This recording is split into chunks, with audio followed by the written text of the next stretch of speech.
This is a major case of multi-billion-dollar corporation who dismissed a whistleblower. The case is heard only by one judge, and all the decisions, which I consider to be unfair, are taken in respondent's favor. Can I bring witnesses? Well, not without our leave now at this late stage. A respondent brought in 4 witnesses 2 years after the deadline, the last minute. May I have a moment, please? Yes, of course. If Zurich brings witnesses, I want to bring my witnesses as well, who would confirm that their witnesses are lying. Will you review the decision to admit witnesses? No. But it was taken without panel members. I am satisfied that I made that decision lawfully and I made the correct decision. I report fraud, you conclude there is no fraud, and you tell me don't talk to underwriters, otherwise there may be a misconduct. Is that true? Yes. Why should I be cut off the network? I mean, it's just unthinkable, isn't it, Ms. Combs? I think in the context that we're talking about, the trust wasn't there, and that is an important factor. Madam, the claimant was dismissed for his misconduct, for contacting the underwriters and for undermining the project. Mr. Rickards, how can I undermine something that doesn't exist? In exactly the same way, I should be allowed to bring witnesses. If you can't make witness orders, fair enough. I will write to all underwriters and ask them to come and see who responds. And those who respond, I would... Okay, at the moment you can't do that, Mr. Borisov. I just want a fair trial. That's all I want. I don't know what those legal procedures are. What I can see, the trial is not fair. All absurd decisions are taken in Zurich's favor. They don't comply for 2 years. They don't explain, they don't give a single word of explanation where I've been missing for 2 years, and they just get pardoned. Maybe you've given them a Medal of Honor. I don't know. Mr. Borisov, I've explained that if you're unhappy with my decision, what you need to do about that. There is no explanation as to why. They've breached the order by 2 years, and you just pardon them. And you say... Mr.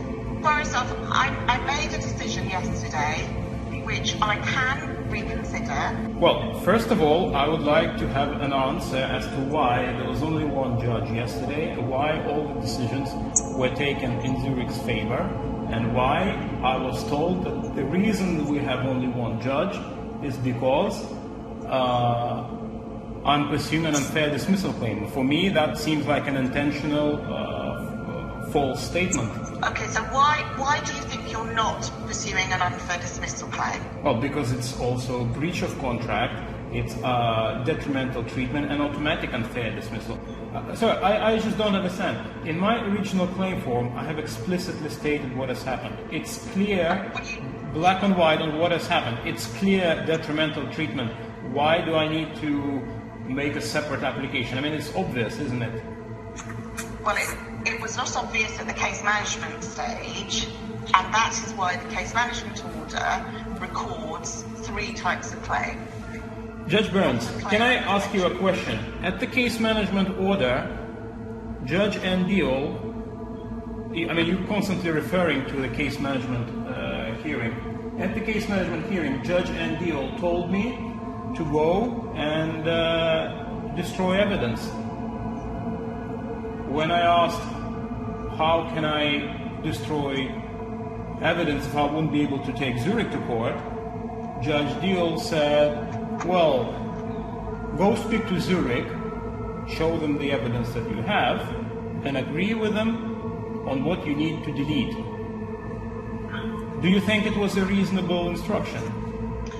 I'm not going to get into any conversations about what happened at that case management hearing. And you've investigated these allegations and concluded that no fraud was found. Is that right? Yes, it is. How many people did you interview to reach this conclusion? In relation to this matter, one person, that being Rob Kaczynski. I said, this is the project that I report to be fraud.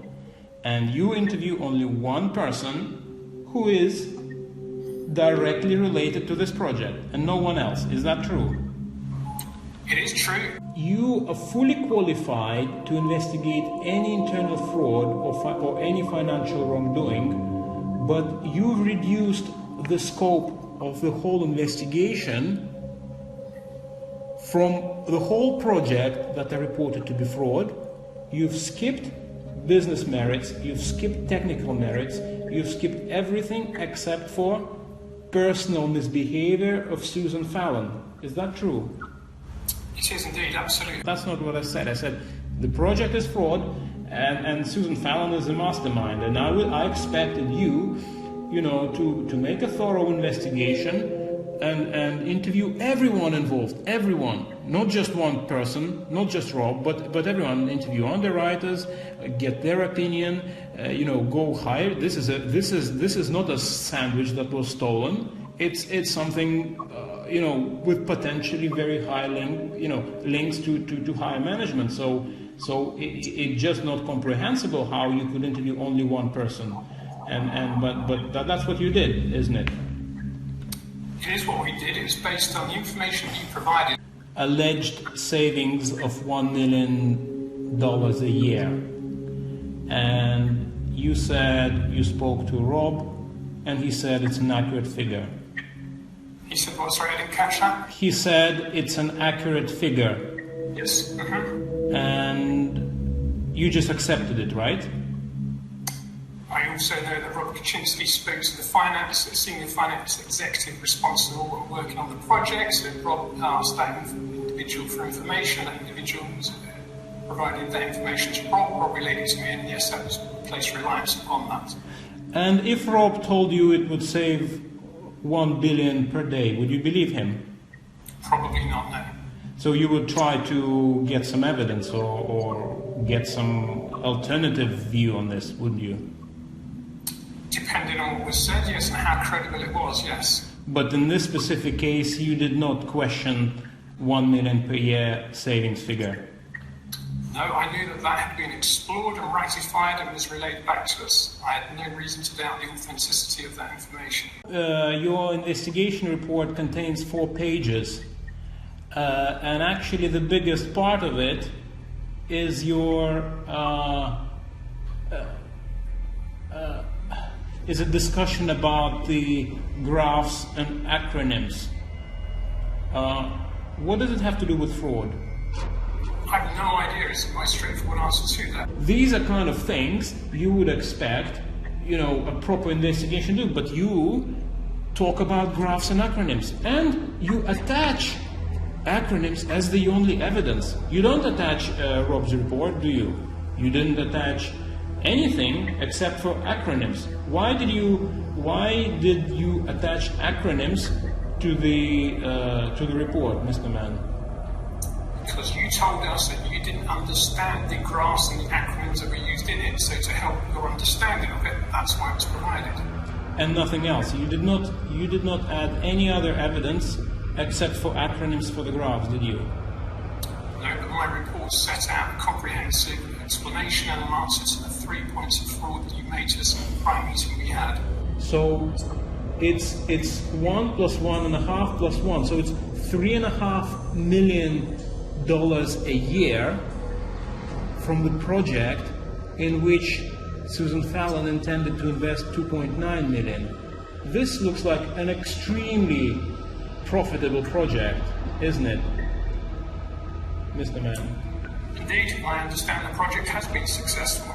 It has been successful, and it's not suspicious that such wonderfully successful project with such a low investment with such incredible payback.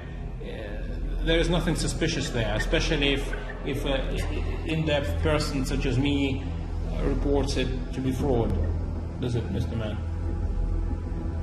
Sorry, the question there was... So the question is it not suspicious to you, Mr. Mann? No, it wasn't suspicious, no. Do you know what's the rate of return on standard IT projects? I don't have that information, no. And additional evidence clearly shows another person, in addition to myself, the biggest area, specialist in the area, who says there's something seriously wrong with this project, and you just ignore it and you don't reopen an investigation. You are satisfied with just one person, Rob Kuczynski, who told you something. You believed everything what he told you, and you believed everything what he sent you. You concluded there is no fraud, and you refused to reopen investigation. Is that true, Mr. Mann? It is, indeed.